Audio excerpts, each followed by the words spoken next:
Bonjour et bienvenue à la bibliothèque de l'Alcazar pour cette série de vidéos concernant les incunables conservés dans les collections de la bibliothèque.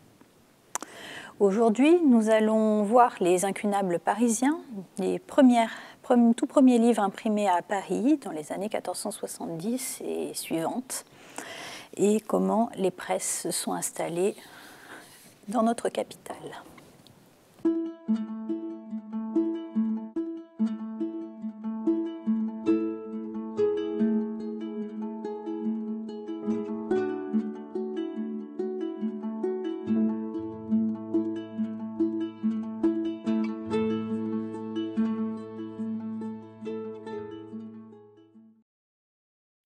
La première presse en France est installée par Guillaume Fichet et Jean Henlin.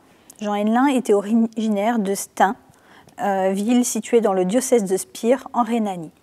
Cette toute première presse, a été installée dans les locaux du collège de Sorbonne. À l'époque, dans les années 1470, donc, quand on parle de la Sorbonne, on parle surtout du principal centre d'enseignement de la théologie à Paris. Donc, Guillaume Fichet et Jean Henlin, humanistes, hommes qui s'intéressent aux nouveautés de leur temps, occupent des postes importants au sein de la Sorbonne et font venir trois typographes allemands. Trois typographes qui appartiennent à l'élite intellectuelle et universitaire aussi. Ce ne sont pas des simples artisans, ce sont des savants aussi, qui sont aussi des artisans. Michel Friburger, Ulrich Gering et Martin Krantz travaillent avec Fichet et Henlin de 1470 à 1472. Ils produisent ensemble divers ouvrages pédagogiques, dont le premier est un recueil épistolaire de l'humaniste Gasparin Barziza de Bergame, imprimé en lettres romaines. Donc ça, c'est un élément important. Les premiers ouvrages imprimés à Paris le sont en lettres romaines, donc dans un goût humaniste. Pendant ces 2 années, les toutes premières presses parisiennes n'ont pas de concurrence et sont installées vraiment dans les locaux de la Sorbonne. Ensuite, elles vont migrer, puisque les 3 Allemands quittent la Sorbonne en 1472 et fondent leur propre atelier, rue Saint-Jacques, c'est-à-dire juste à côté. Et ils choisissent l'enseigne du Soleil d'Or. Nous avons la chance ici, à la bibliothèque de l'Alcazar, de posséder deux exemplaires d'ouvrages imprimés à l'enseigne du Soleil d'Or. Le deuxième atelier qui s'installe à Paris dans les années 1470, donc après les 3 Allemands dont on a parlé, porte l'enseigne du Soufflet Vert et c'est aussi des éditions très recherchées. Malheureusement, nous n'en possédons pas à la bibliothèque ici à Marseille. Pour vous donner un petit exemple de la diversité de ce qui sort des presses du Soleil d'Or, donc il y a à la fois des ouvrages pédagogiques, mais aussi des ouvrages plus classiques qui s'adressent à une élite toujours, une élite lettrée, mais qui a des goûts peut-être plus classiques et plus traditionnels. Par exemple, ici, ceci n'est pas un manuscrit, ceci est le Bréviaire d'Autun. Donc, il s'agit d'un livre imprimé à l'atelier du Soleil d'Or, à la demande du chancelier Rollin, donc, qui est un des personnages les plus importants de la cour de Bourgogne à cette époque-là, à la cour du duc de Bourgogne. Et comme il est évêque d'Autun, il demande à ce premier atelier d'imprimerie d'imprimer pour lui les textes liturgiques et le fonctionnement liturgique de son diocèse. Donc, ce livre est imprimé sur parchemin, comme si c'était un manuscrit qui était copié sur parchemin. Et notre exemplaire est richement orné, exactement comme le serait un manuscrit. Donc on voit ici qu'il y a une petite lettre ornée, il y a des initiales rouges et noires, il y a une rubrication qui est manuscrite et il y a des éléments de décor avec des éléments d'encadrement. Donc c'est un très beau livre, extrêmement rare, extrêmement précieux, qui montre que l'atelier du Soleil d'Or, dans ses premiers temps, produit des ouvrages tout à fait traditionnels. À côté de cette production traditionnelle, on voit aussi des ouvrages qui sont spécifiquement dédiés à l'université, notamment dont nombre de professeurs sont des humanistes, et notamment des ouvrages qui servent à leur enseignement et qui sont dans un goût beaucoup plus moderne. Donc ici, on a les modèles de lettres établis par l'humaniste Lorenzo Valla. Donc ça, c'est un énorme succès dans les milieux intellectuels de la fin du XVe siècle. C'est aussi un des tout premiers livres qui avait été imprimé par les presses de la Sorbonne. C'est un ouvrage important pour l'apprentissage des belles lettres à cette époque-là. Et on voit qu'il est imprimé, donc là on a une page de titre, puisqu'il s'agit d'un ouvrage assez tardif. Donc là c'est une impression de 1498. Il est imprimé en lettres romaines, mais on voit que la première ligne du titre est imprimée en lettres gothiques. Il faut savoir que ce que la plupart des gens avaient l'habitude de lire à cette époque-là, c'était les lettres gothiques, qui étaient l'écriture de la pratique courante. Donc aujourd'hui, il fallait il fallait à ces humanistes autant d'efforts pour lire du romain qu'il nous en faut aujourd'hui pour lire du gothique. Donc, ces recueils donc, sont conçus comme des manuels, et on voit ici l'adresse du Soleil d'Or qui apparaît en latin, bien sûr, puisqu'il s'agit d'un ouvrage en latin.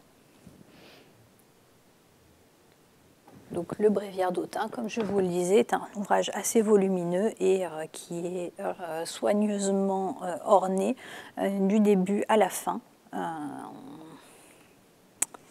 Donc, il n'y a pas des bordures partout, mais c'est un ouvrage particulièrement remarquable qui a été conçu comme un ouvrage de luxe dès le début. Ceci nous amène à l'étape suivante. Donc, comment se développe l'imprimerie à Bari en ce XVe siècle? On a plusieurs axes qui se développent, plusieurs spécialisations, et le fait de développer des ouvrages pour la pratique universitaire, pour la pratique de l'étude savante, etc., c'est un énorme marché parce que l'université de Paris est une des plus grandes universités du monde à cette époque-là. Elle contient énormément d'enseignants et d'étudiants, donc c'est un marché formidable pour les libraires et les imprimeurs. Un certain nombre de grands imprimeurs s'installent, un certain nombre de grands libraires s'installent aussi, et certains de ces libraires décident aussi de viser une élite sociale et culturelle, et notamment d'adresser leurs ouvrages à des personnages très recommandés. C'est ainsi, par exemple, que le libraire Antoine Vérard, qui est un des libraires parisiens les plus connus de la fin du XVe siècle, produit de magnifiques livres illustrés dont il fait tirer quelques exemplaires sur parchemin et donc il fait enluminer par-dessus les gravures pour les offrir par exemple au roi Charles VIII. La BNF conserve quelques-uns de ces ouvrages qui sont absolument somptueux.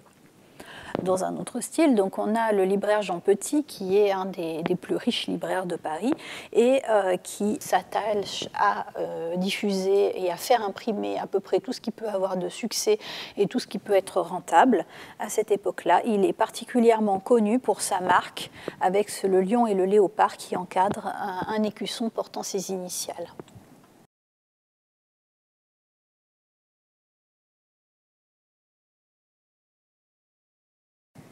D'autres grands libraires et d'autres grands imprimeurs se font connaître, au rang desquels, pour les périodes qui chevauchent la fin du XVe siècle et le début du XVIe siècle, Philippe Pigouchet ou encore Simon Vostre. Le duo de Philippe Pigouchet et Simon Vostre a produit notamment un très grand nombre de livres d'heures. Des livres d'heures, ce sont des ouvrages dédiés à la dévotion des laïcs, indiquant la succession des prières à dire quotidiennement.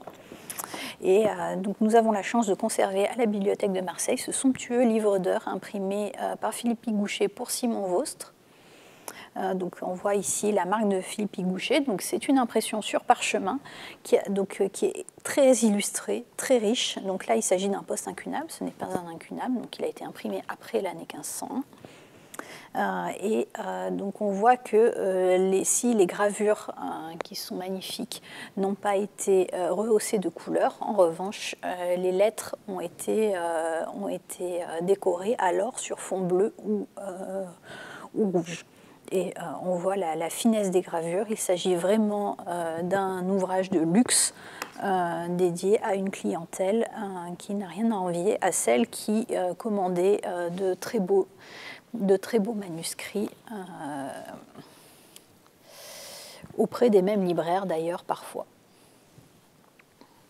Donc, ce monde du livre s'adapte au nouveau format qu'est l'imprimé, et c'est ainsi que Paris devient progressivement un des plus grands centres de la typographie européenne, et avec une puissance financière non négociable, une puissance financière non négligeable, et donc l'installation de grands libraires qui ont des succursales un peu partout dans le monde, qui ont des succursales un peu partout en Europe et qui traitent avec leurs confrères donc en Allemagne, en Italie, en Espagne, en Angleterre.